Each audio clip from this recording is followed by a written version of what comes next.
Hey everybody, happy Thursday. Welcome back to another episode of GovConHacks, your go-to podcast for cracking the code on government contracting success.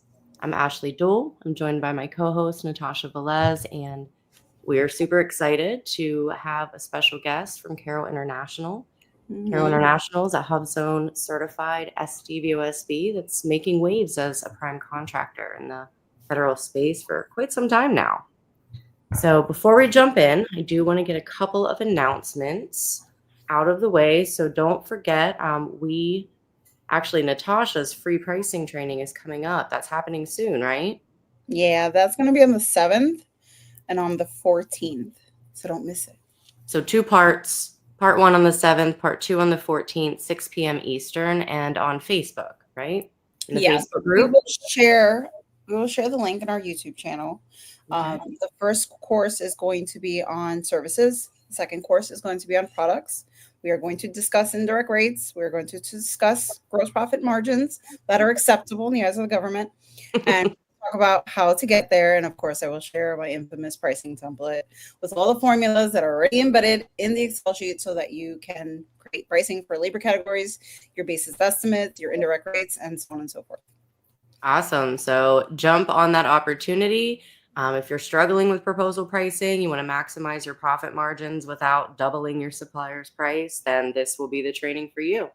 And while we're on the subject of great resources, we are kicking back up our monthly newsletter. So that drops tonight.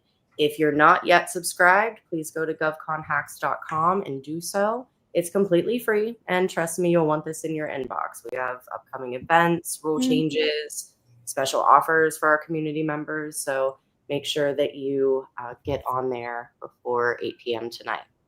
So let's jump into this episode. I'm excited. I've recently been accepted into the HUBZone program, so I haven't really had a lot of opportunity to utilize it yet. So I brought a very special guest. This is Byron Doc Carroll. He's the incredible lead at Carroll International, president. They are HUBZone-certified SDVOSB. So Doc, tell us a little about yourself. Sure. First off, thank you so much for having me here tonight and providing this platform. Ashley, you've been a key advisor in our company now for years, and we definitely appreciate it. You are who I go to whenever I don't know and need a second set of ears and an opinion on things, as well as to advise me of the law oftentimes. And just publicly here, I am grateful. Well, thank you. It is my pleasure to assist. This is why I love what I do. So 2016, I'm working for another company, and I think I'm competing with General Dynamics, and a guy from General Dynamics pulls me to the side and informs me that I'm not really competing with him. I wasn't the product I was trying to sell wasn't on the UC APL, didn't have the right certifications, didn't have the right ruggedness, but I was muddying up the waters for him enough for him to think I would make a good VAR for him as a small business VAR for a large prime, and we had become more than friends, and he was an Army guy as well. And so I was looking for a way out from working for other folks. So I kicked up Carroll International in 2016. We won our first public contract in April of that year. And then we got our certification for our service disabled, as well as our HUBZone certification that year as well. And General Dynamics was a really good friend to us straight from the beginning. Then we entered into a mentor protege program with them after reselling their product multiple times. We did get a contract as a valued added reseller for General Dynamics in the communication space. The mentor protege, we ended up doing that from 2018 till 2023, which taught us a ton. In addition to getting mentorship, what it really gave to us in spades was credibility, because anybody who's been through that type of program knows how big of a investigation that you go through for the entire time you're in the mentor protege program, not just when you got picked and then they bring you across the line. They're going to make sure you're not going to be an embarrassment to their company, because you're legally putting in there in your letterhead and other places that you're an official protege of a Fortune 100, right? Right.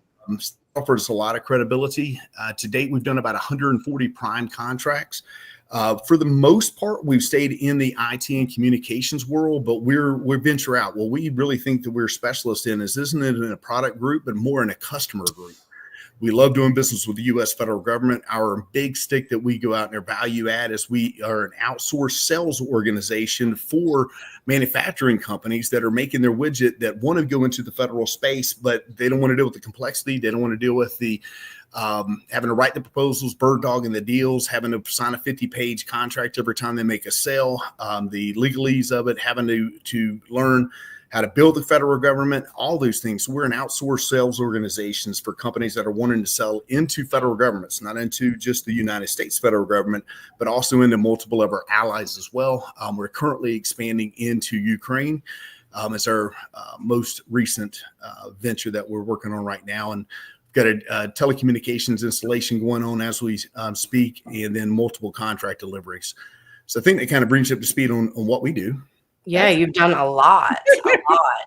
And I got to point out, like, I know that where you started, it certainly looks a whole lot different than where you are now, but you started in one place and you branched out. And I want to take a moment to allude to the HUBZone, because I know that you've used it and you use it very well. So for our audience sake, I do just want to pull this up. Give me a second. This is the HUBZone qualifications. So if you're watching us live or on demand, this is as of January 2nd, 2025. Be sure to check back at the SBA for any changes. But your principal office must be located in a HUBZone, and at least 35% of your employees must be living in the HUBZone. Obviously, you do have to be at least 51% owned and controlled by a citizen and a small business. That kind of goes without saying. It's consistent. So you'll find additional information at 13 CFR 126 in the Code of Federal Regulations. The only other thing I want to bring to your attention is the program benefits here. I want to talk a little bit about that, because I'm going to guess that you don't sit around and wait for a solicitation to be posted for a HUBZone firm, do you? No, not at all. You really want to be shaping these things and letting the appropriate parties understand well in advance that this is a tool that they have, that you're pursuing this requirement, and that you have the capability that they're seeking. Because now if they hit the rule of two, right, they've got two HUBZone companies that are out there pressing them to take this as a set aside. You just boxed out all of your competition. Now, the PEP, the price evaluated preference, that's an interesting one. We've had that actually get used, and we've been able to win business with that. There are some threads you have to needle through with that. You definitely have to be dealing with a fair and open competition. So it's not a set aside for small business. It's not set aside for HUBZone. It's where the big boys play. But they can go out and take their proposal or your proposal competing against them, and you get it off the top 10%. Right. So, I mean, and we've won deals using that. Now, we send in that requirement every time we think that may come into play. We put that into our proposal packet, that we're not waiving our right to the PEP, and that we're reminding the contracting officer of the FAR regulation. It's 191307, that where they can use the PEP, because it's helping them satisfy their small business goals. And as well, they're getting, that 10% extra really makes a big difference, right? It really does. And I want to sort of hover over that for a second, because you dropped a few nuggets there, and I don't know if everybody caught on. You mentioned that you are sure to include in your proposals and tell them when it's applicable. And I tell folks this, and they're scared. Well, I don't want to seem like I'm telling them how to do their job. You're effectively making their job easiger by putting it in their face. Would you agree? I mean, these acquisitions. Don't assume anything. We're talking. This is money in business. I'm not going to assume anything that they've been on their job for a long time, or they know they're very deep down the hole with HUBZone. Things change on a regular basis, and we can't expect everybody to be an expert on our business. We need to be an expert on our business, and if we think it's applicable, why not nudge them in that direction a little bit? I mean, we all could use a little bit of help in putting our best face forward, right? Absolutely. And making the recommendation even in the sources sought notice on how they can buy from you, is asking. I have clients who literally ask for the sole source in the sources sought phase of the procurement cycle. And that's not widely told to you when you go to apply for a set aside. But if you have them, be sure you're using them correctly. Sure. So one thing that you are really, really good at, Doc, and I got to ask you about this, many new contractors struggle with this, including myself at times, building relationships with these buyers and primes. Like what's been your most effective approach connecting with these people, these teaming partners, like just kind of getting in the door when there's no solicitation? Yeah. So you got to be a friend. At the end of the day, people want to do business with people they know and like, right? And so you want to be the kind of person that you would like to have as a friend. Good friends are responsible. Good friends do what they say they're going to do. Good friends don't cheat each other in money. And so you got to be that kind of person that would make a good friend that they want to do business with. They get that good feeling about. I go to a lot of shows.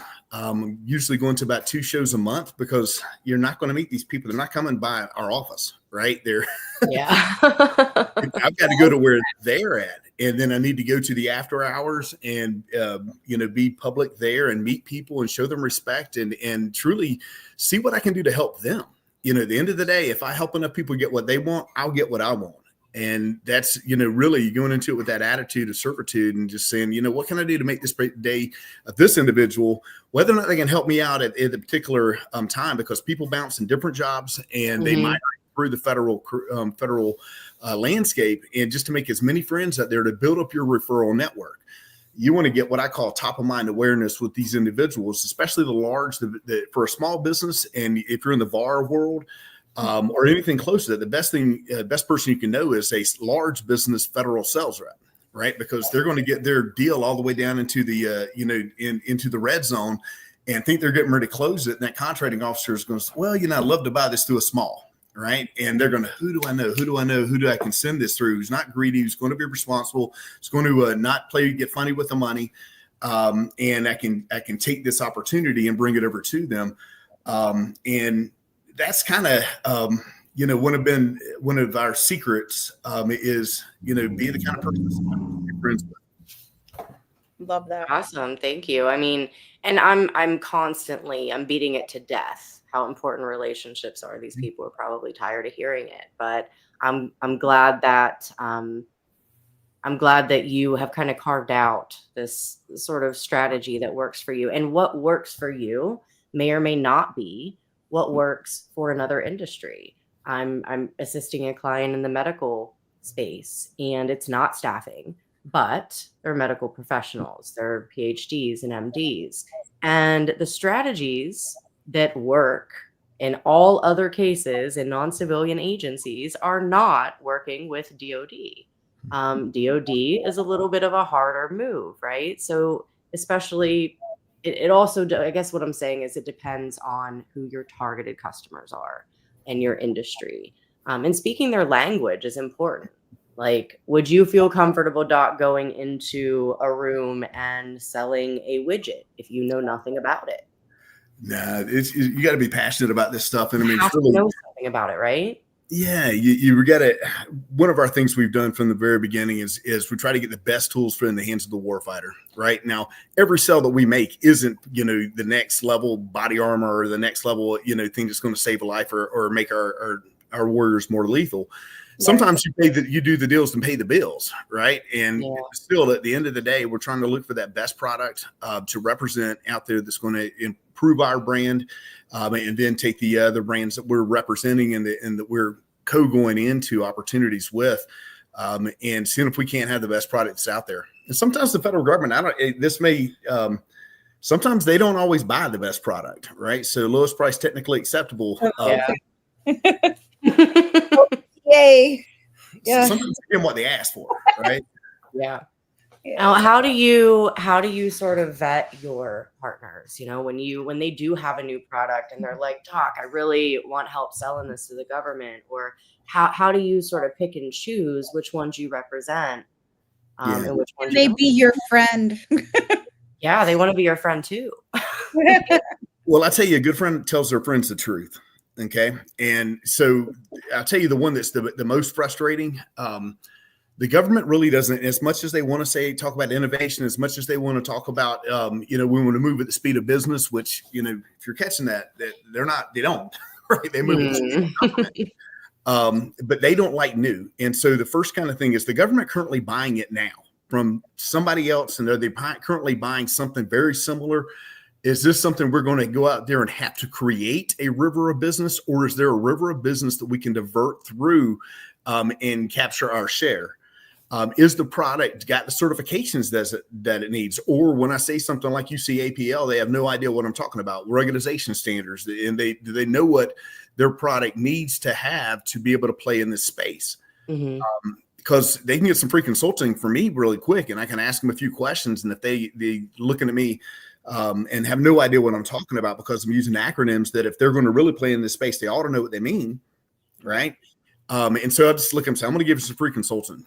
You know, you're months, if not years, from being able to play in this space. It's going to cost you a lot of money to do so. You're not ready for somebody like me. Yeah. And so it's best to get your kind of litmus test out and put people into, their category quickly. Now, oftentimes you do meet individuals, and there's not a lot of barriers to entry for their product to go into the federal government, right? Mm-hmm. Hallelujah, right? That's a beautiful thing. And we're working with one company that does extremely well in the commercial sector, extremely well. But they do not want to go into the federal because it's too litigious. It's too, why would we take our focus over here where we're doing well, right? Yeah. And go over here and run with galoshes in the mud, right? It's just it's going to take them. So, but we do well with that. We'll take their products. And so we want them not to be a startup at all. They need to be in the end and profitable. Mm-hmm. Yeah. And be able to, if we win a big deal, can they produce it? Right. And what kind of time frame? So those are some of the things that are going through my mind's eye when I'm evaluating a particular company to work with. Okay, that makes sense. And I mean, these certifications are invaluable, but they're not really like a golden ticket.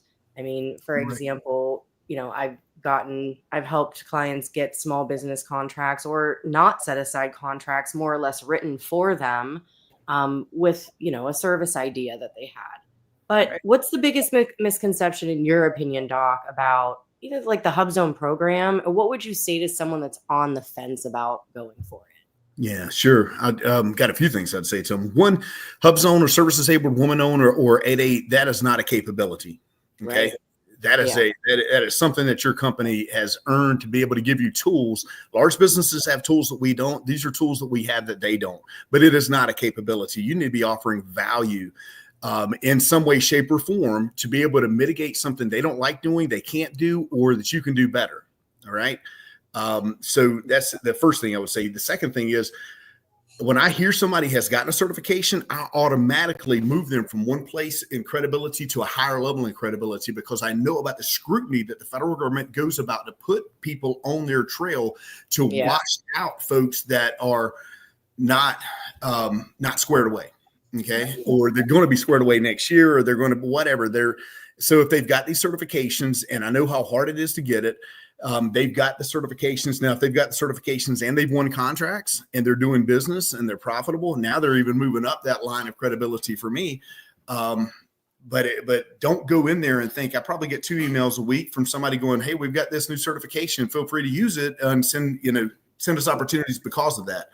Right. Like, that's not really how it works, right? And that's why it irks me so much when folks will lead with their certification on their capability statement. It's like, you're telling me that you think that your value is in your set aside, and I'm going to disagree immediately because I'm looking here at your past performance. Take that off, right?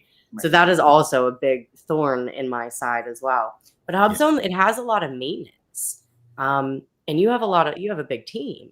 So you kind of you built your business and your systems and your processes around the federal government's need to be able to be so good at what you do and to manage all of this stuff simultaneously. So with that said, are there any tips or tricks that you might have for somebody as far as their hiring processes go to maintain that 35% at all times? Yeah, it's hard. So the HUBZone, especially if you're a service business or if you're going to be a manufacturer, luckily what we do is business development and a lot of consulting, meaning that we're an outsourced sales organization for companies. So we use tools in the bag that we use. We use 1099 wherever preferable. We do not gray that area. If it's not a black and white 1099, I'm sorry, that's not just, we're not going to risk the whole company by misclassifying somebody and getting investigated with that. And so us is everything's black and white. It's legal or it's not.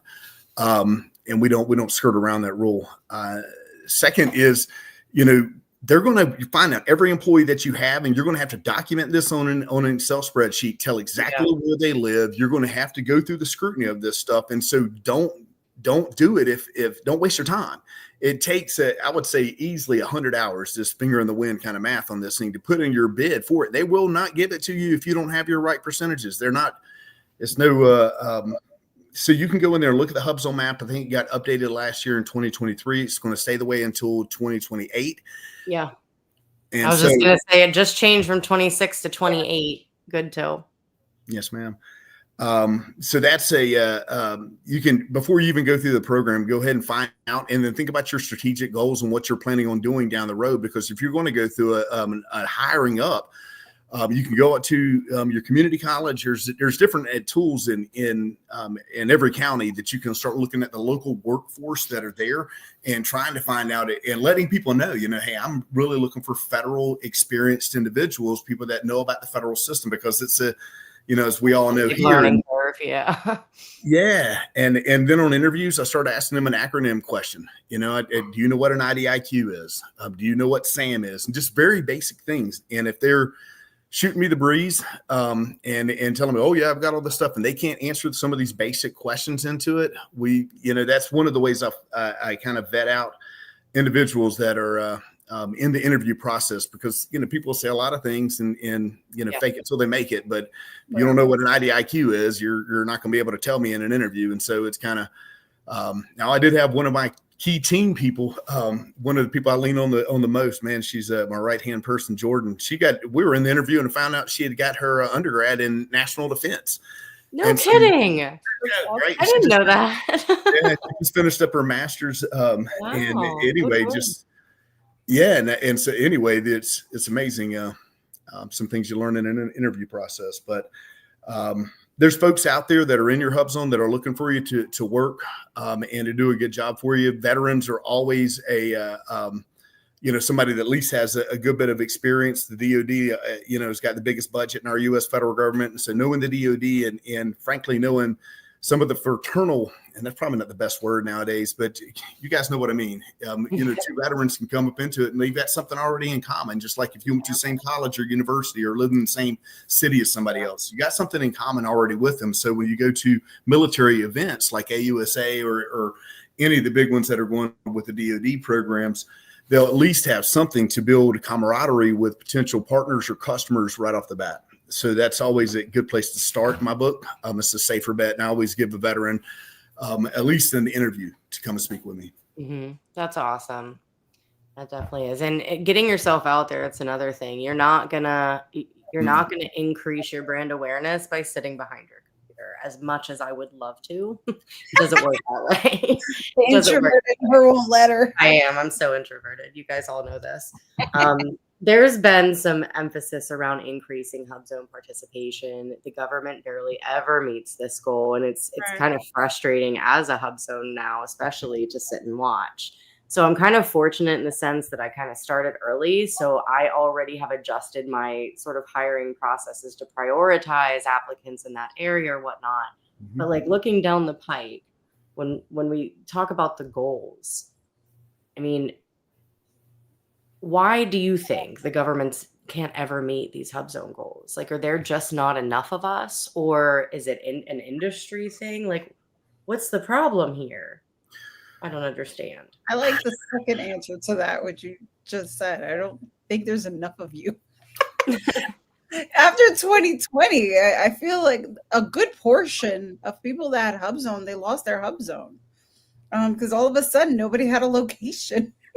Oh yeah, I guess how do you like fight that whole remote concept, but you can't use a PO box, but everybody's trying to save an operational cost. So that's true. You're not open for business. I'd never really thought about, because I wasn't HUBZone then. Well, I'm not aware of what interim guidance might have been given during COVID that might affect this. So that's that gonna be and the that's gonna be concept that something I have to look people up. move. People move. So you hire, like, we would hire interns. Like, we did a hub zone and we hired interns because, I mean, universities, right? They're hub zones areas. Great, awesome. We hired a lot of college kids, and then you pay them and they make more money and they move out of the hub zones.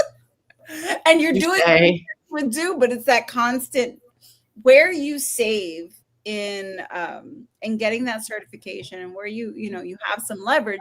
Some of the disadvantages are that you do sometimes have a revolving door, or that you constantly are fighting to keep that percentage. I think my question would be, not only is it why do you feel that they can never meet that goal, but as a contractor yourself, how do you find it for yourself to constantly try to meet that goal? Because it's not easy. it's not easy. I can definitely attest to that. Um, and maybe you're right. There's just not enough of us because of the rule of two. Like, Yeah. so that would essentially mean that the government would have to find another Monday.com developer who is in a hub zone. And yeah, square peg, round hole situation. But I want to make sure that Doc is able to go at 7:30.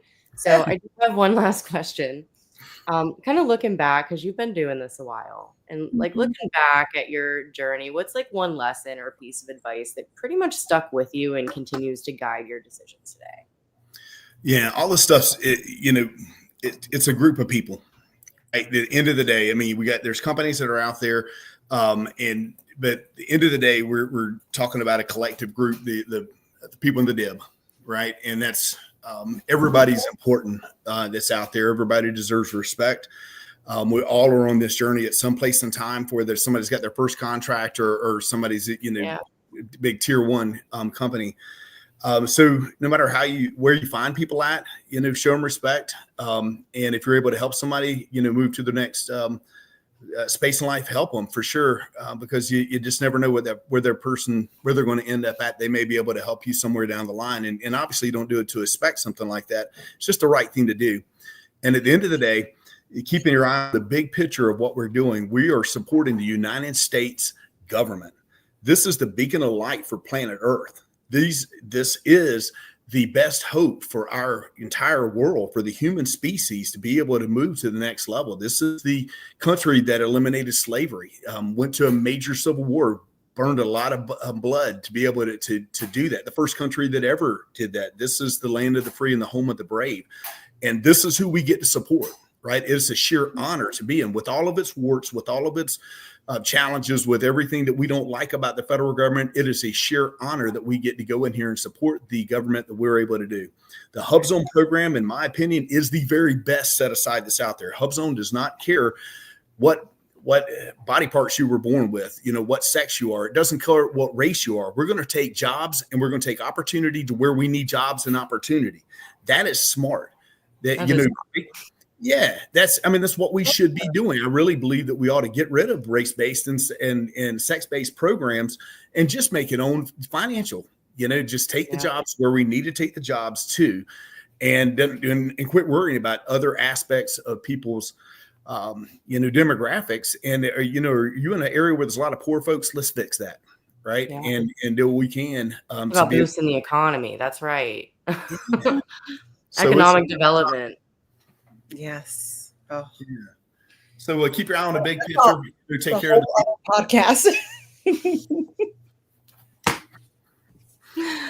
Well, I'm so grateful that you spent the time with us. I know that you're recovering, but I appreciate the time, and a huge thank you for sharing your story, your advice with the audience. And don't forget, guys, if you're still with us, the newsletter does go out tonight in about a half an hour. So if you haven't subscribed yet, please sure to do so. And I absolutely love this session. It was so much, Byron, like the passion. So much information. And so much information. But honestly, I think the nugget of information that I got that I really kind of went out with is servitude. I think that is the lesson of today's, we went in with, HUBZone, but I feel like we left with the understanding of servitude, and I really do want to push on that to everyone in our viewers as well. We always come as people into this industry looking for what we can get out of it. When you come in looking what you can provide, it really does come to you in a karmic way. And I think that the servitude concept that Doc is really kind of pushing to all of you is something to really hold true to your 2025 goals. Very well said. I agree. Very well said. Mm. Thank you both. Well, I appreciate you ladies for providing the forum here tonight. Ashley, you've done so much for me. It's nice to be able to do something in return. And hope you have a wonderful evening. Thank you. You have a wonderful evening as well. And bye-bye to our audience. Bye, See you guys. next week.